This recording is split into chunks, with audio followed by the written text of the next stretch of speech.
ગીર ગઢડાના પીંછવી ગામની પ્રાથમિક શાળામાં સ્ટાફની માથાકૂટથી ગ્રામજનો પરેશાન થઈ ચૂક્યા છે। સ્ટાફના ડખામાં બાળકોનું શિક્ષણ ખરાબ થતું હોવાનો વાલીઓનો આરોપ। છાશવારે થતી બબાલથી કંટાળીને લોકોએ સ્કૂલને તાળાબંધી કરી નાખી।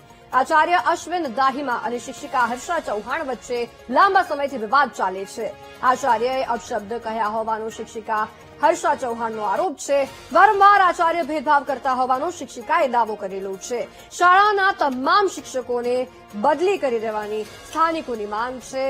નવા શિક્ષકોની નિમણૂક નહીં થાય ત્યાં સુધી તાળા નહીં ખોલવાની લોકોએ ચીમકી ઉચ્ચારી છે।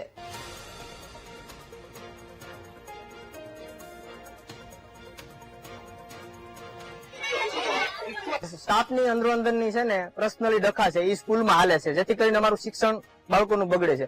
અમારી ગામ લોકોની તમામની એક જ માંગ છે કે સંપૂર્ણ સ્ટાફની બદલી થાય, નવો સ્ટાફ મેલે એવી અમારી ગામની માંગણી છે।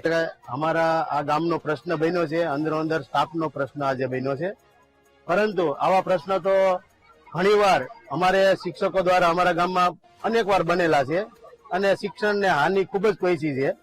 અહીંયા કોઈ શિક્ષક છે એ શિક્ષણનો આંક તમે તપાસો, અમે ડીપીઓ સાહેબને પણ અનેક વાર રજૂઆત કરી છે કે અમારો શિક્ષણનો આંક જોવો કેટલામો ગ્રેડ છે, એની ક્ષમતાઓ માપો। અહીંયા આવીને એને બાળકોના ક્લાસમાં જઈને તમે એની માહિતીથી તમે બાળકોને જ પૂછો, અમને નહીં, ગામના લોકોને, કે આ લોકો કેટલું શીખવાડે છે।